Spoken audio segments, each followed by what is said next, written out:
right, so I've been having questions about 12s in the Bible. So it started with kind of like, why are there 12 disciples? And that brought me back to, okay, well, there's 12 tribes of Israel. And then when I think of like what was first in the Bible that was 12, it was the months, just like the times and seasons of the year. And that's all the way back in Genesis when it describes the fourth day of the world. And God gave us seasons and times as a gift to us. And so I think that's a powerful reflection because right now is literally today the start of like the most important traditions in the Old Testament and the New Testament. So today is April 1st, 2026.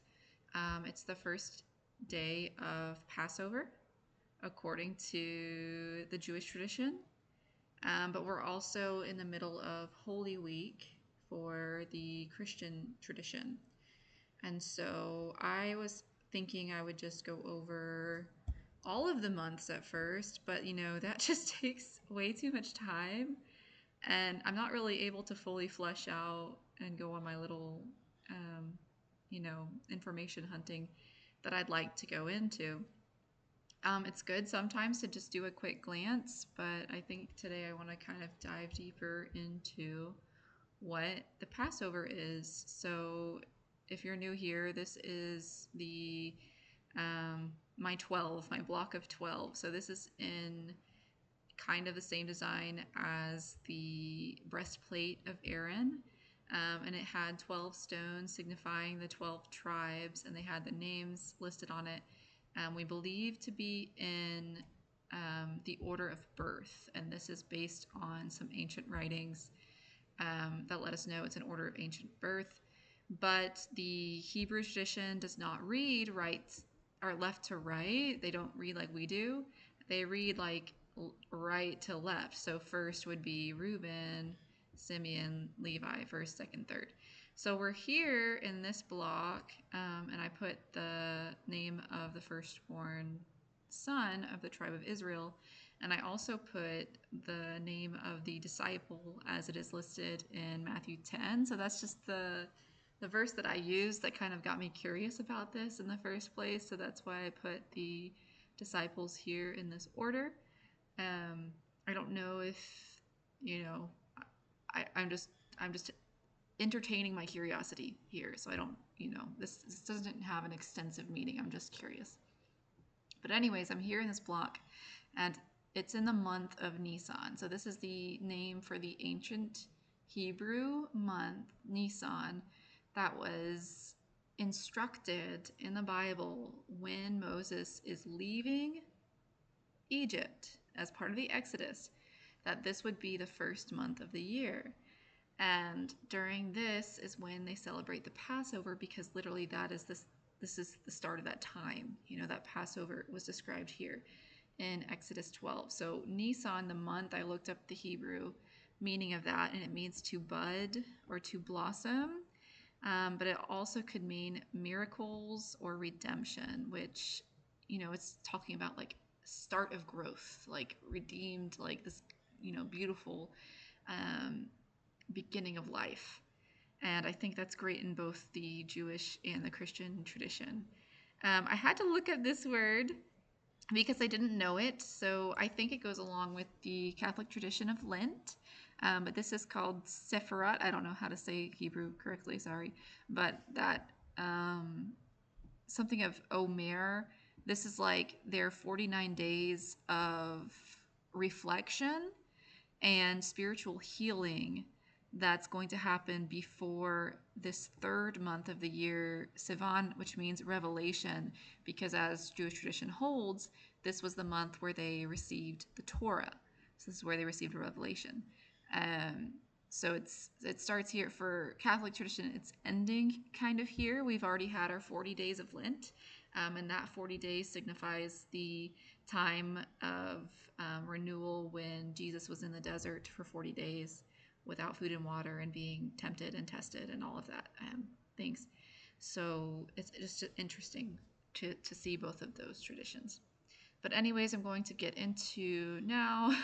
Yes, I was looking. What Hebrew month is Passover in? Sorry, my typing. I spell words wrong sometimes. But it's in Nissan.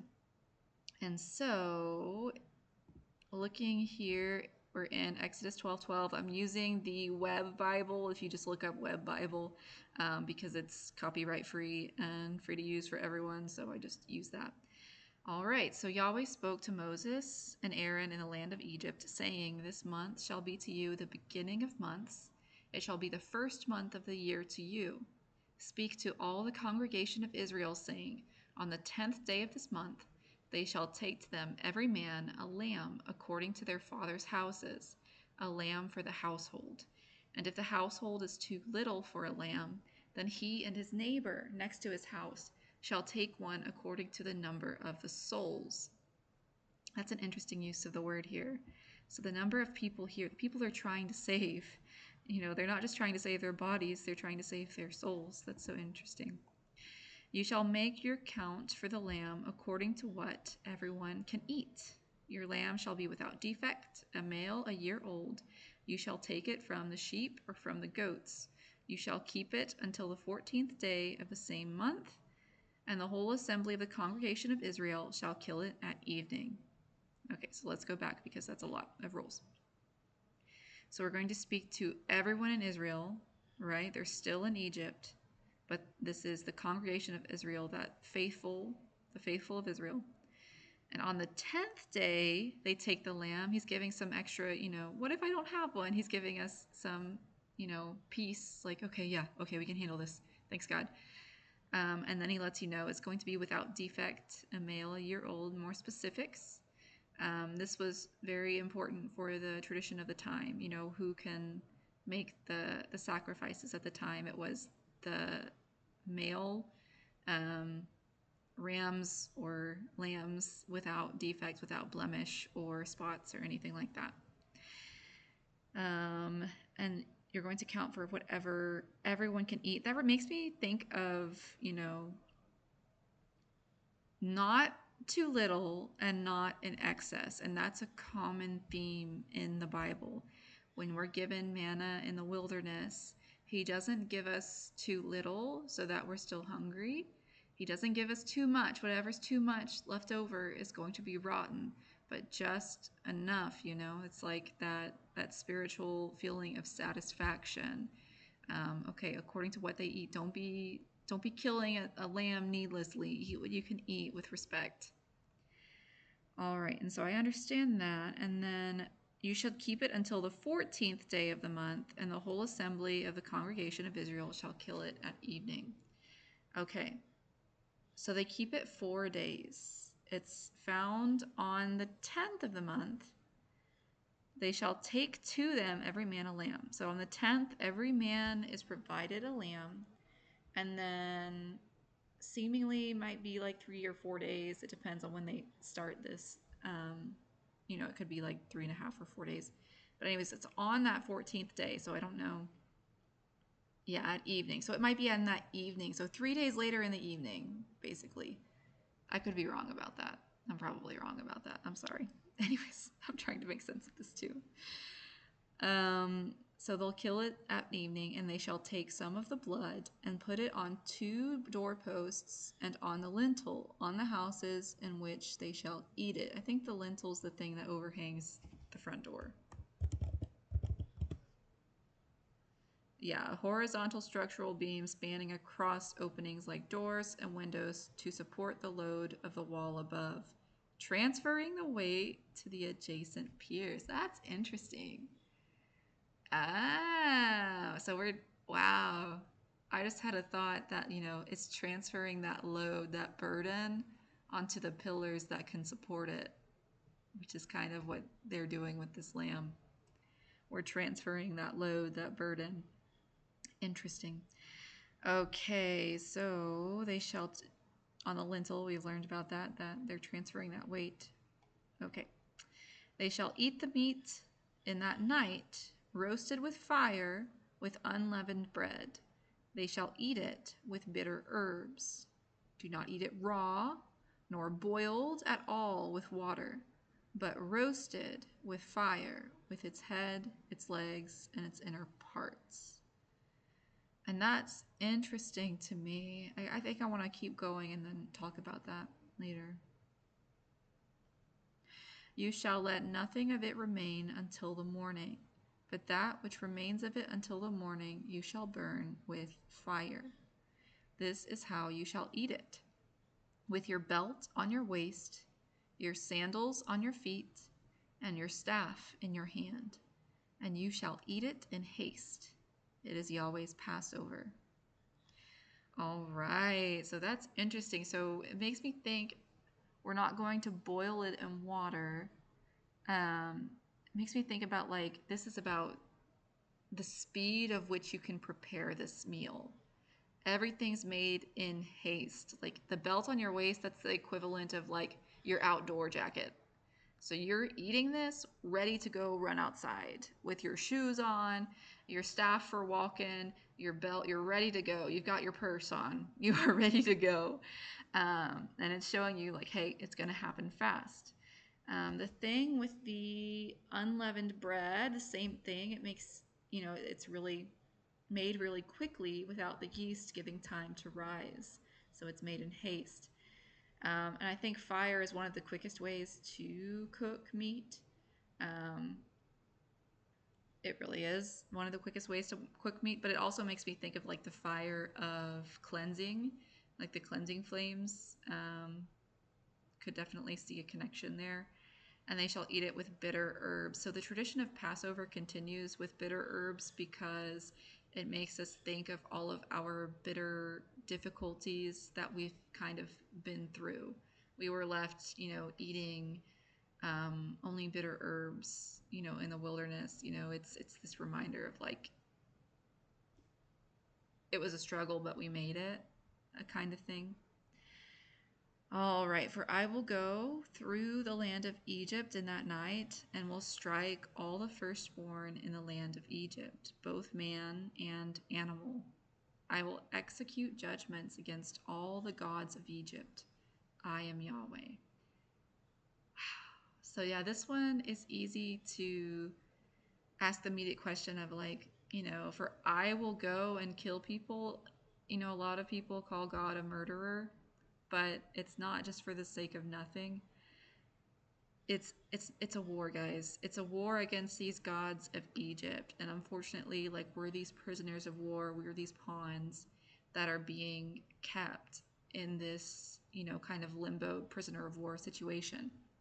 So he's not just doing it just to kill people. He's doing it with a purpose to reestablish his power in a way to show these lands like, hey, this is the God. It's not the gods that they were worshiping in Egypt. If you go back and you look and line for line, look at the plagues and which Egyptian gods they kind of are connected to. There's a lot of people with videos on that. I think that's really interesting as well. But yeah, so the Egyptian king himself believed, the Pharaoh, their belief system is that they're like children of God. So the whole thing about this is it's an equalizer. It's like, no, I will strike even the animals, any kind of man, servants, and kings. They're all the same in my eyes because I am God. So again, it's breaking against that Egyptian belief to eventually lead to their freedom. And honestly, he's given so many warnings. This is the final warning of what it took to get there, to get to that redemption. Okay. The blood shall be to you for a token on the houses where you are, for a sign, a token, a sign. When I see the blood, I will pass over you, and no plague will be on you to destroy you when I strike the land of Egypt. This day shall be a memorial for you. You shall keep it as a feast to Yahweh. You shall keep it as a feast throughout your generations by an ordinance forever. And, I just love thinking, like, why? Why would they keep this forever? What is the meaning of this? Is it just for that, sake of pride? And I'm like, Obviously not, because the fact that Jewish people continue to celebrate that, it gives so much more meaning to Jesus's Passover. You know, Paschal season is Easter season. It's named after the Passover. Jesus was the Passover lamb. That's what it means. He was that, if we put our faith in him, his blood is over our house, and these plagues will pass over us. Even though we deserve the same as everyone else, we're no better than anyone else. But if we're just faithful to him and we accept his blood over our house, our household, our families, then by his mercy we're saved. And that's amazing. All right. So 7 days you shall eat unleavened bread. Even the first day you shall put away yeast out of your houses. For whoever eats leavened bread from the first day until the 7th day, thou shalt be cut off from Israel. And so it's establishing this, which I want to know about this. I actually had a question because, I have family members who practice a more Judaism religion. I don't know. But they practice Passover. And so they do the unleavened bread. They throw it out of their homes. But I'm Catholic, so I'm wondering, I've always had that weird feeling of like, what should I be doing, Lord, to honor you? And it's just like, I don't know. Like when you hear this, it's like, well, Jesus kind of rewrote it. Not kind of, he fulfilled it. So that's kind of where I'm at from there.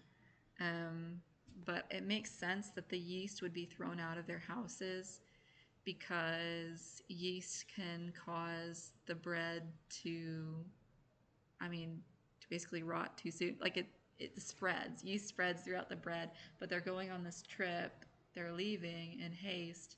And so if they still had those yeast rolls activating, that bread might go to waste. So there we are. And the first day there shall be to you a holy convocation, and in the 7th day a holy convocation. No kind of work shall be done in them except that which every man must eat.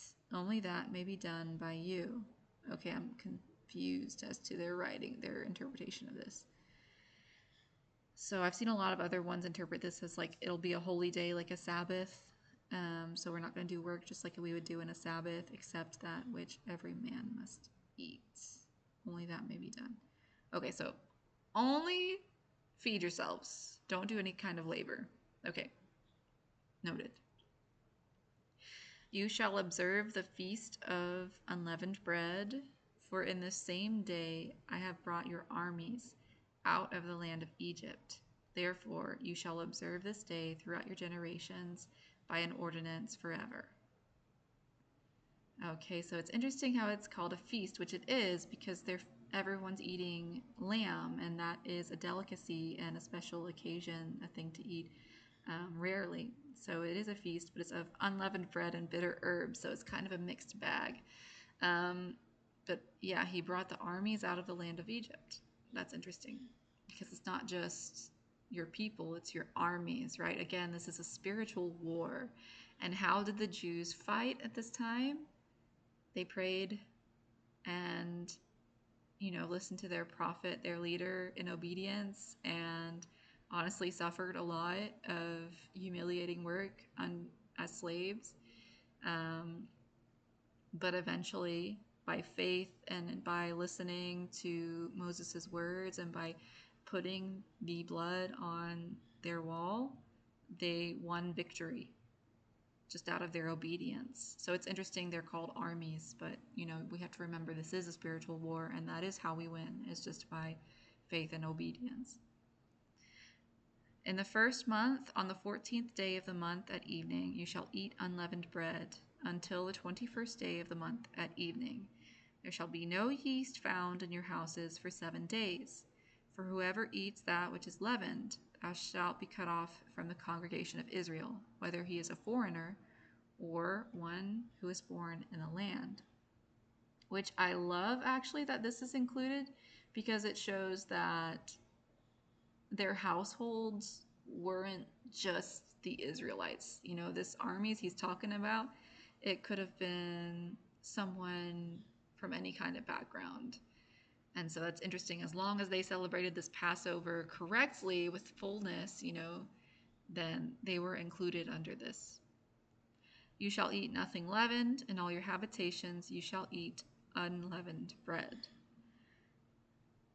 Okay, so this, the bread that Jesus passed to his disciples would have been this unleavened bread, which, do we call it matzah? Is that what it's called? Yeah, matzah bread. You can kind of find it in Jewish or any stores. It's at Kroger, Walmart, it's everywhere. But yeah, it's like flat bread. You can look up to make it yourself. I see some churches using it for communion. But again, it's just like more like a cracker. It's not, it hasn't rised. It's just unleavened. So without baking soda, without anything to make it rise or anything like that. Yeast. Yeah, any of that. Okay, so the Moses called for all the elders of Israel and said to them, draw out and take lambs according to your families and kill the Passover. So now he's calling them to action. Take out all your families and sacrifice this lamb and put the blood on the houses. You shall take a bunch of hyssop and dip it in the blood that is in the basin, and strike the lintel and the 2 doorposts with the blood that is in the basin. None of you shall go out of the door of this house until the morning, for Yahweh will pass through to strike the Egyptians. And when he sees the blood on the lintel and on the 2 doorposts, Yahweh will pass over the door and will not allow the destroyer to come into your houses to strike you. You shall observe this thing for an ordinance to you and to your sons forever.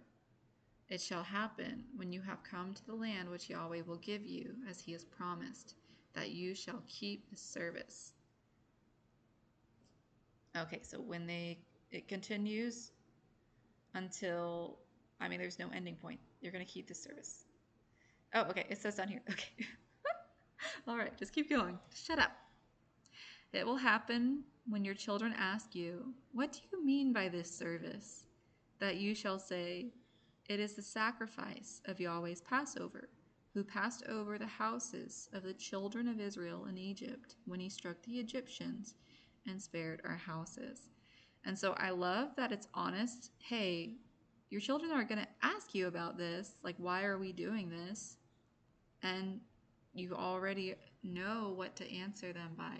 I think, this is a part of discernment. We don't take questions to be bad. It's just honest. If you don't answer these questions, they're going to be lost. But the fact that your children are going to ask you, we know that your children are going to ask you this. Well, it's because of this reason. The people bowed their heads and worshipped. The children of Israel went and did so. As Yahweh had commanded Moses and Aaron, so they did. So now, they used to be armies up in the earlier passage, but now he's describing them as children. And I think that's just a reflection on their obedience and their faith and the fact that he's already promised now to save them, and which is really interesting. All right. At midnight, Yahweh struck all the firstborn in the land of Egypt, from the firstborn of Pharaoh who sat on his throne to the firstborn of the captive who was in the dungeon, and all the firstborn of livestock. Pharaoh rose up in the night, he and all his servants and all the Egyptians, and there was a great cry in Egypt, for there was not a house where there was not one dead. Wow. And so it's okay to be sad about that. It's okay to grieve that and to say, like, that's really a hard pill to swallow. But again, we have to remind ourselves, like, this is just what happens when people deny life. And God is life, he is light. And when he's denied, like, death is a result of that. It's not that he enjoys it. I mean, I'm pretty sure um, he wouldn't have, given them so much time and so many chances if he was just, for the sake of it, but for his glory, um, for everyone to know that who he is, his identity, and his truth. That hey, I'm over these gods, and I'm telling you that these gods are not good for you, and they will lead you to death. Well, here you go. I I I let you listen to them. You listened to the gods that you wanted to follow. You wanted to follow your own self, your Pharaoh, who you believed to be God, and he couldn't help you in this because he's not true. And so this is a hard pill to swallow, but it's showing the truth of who God is. He is the God where there is life. So I'm going to end it there. Again, that's a hard pill to swallow. But, well, actually, I'm going to read the last part. He called for Moses and Aaron by night and said, "Rise up, get out from among my people, both you and the children of Israel, and go serve Yahweh as you have said. Take both your flocks and your herds as you have said, and be gone, and bless me also." So you see a crazy shift in this, right? Oh, like you're just liars. Like your God's not real. But now he's like, okay, you're right. I was wrong. Please don't let me be under this curse. Please talk to your God on my behalf because we understand. The Egyptians were urgent with the people to send them out of the land in haste, for they said, "We are all dead men." Right? This is that realization and that redemption. So I think that's an important part of the first day of Passover is to recognize, you know, well, that's why, that's why we wanted to realize, hey, we're following these gods that literally have no power over our lives and they eventually will want us dead. But God is the one who has the power to save us. So ending there. Bye.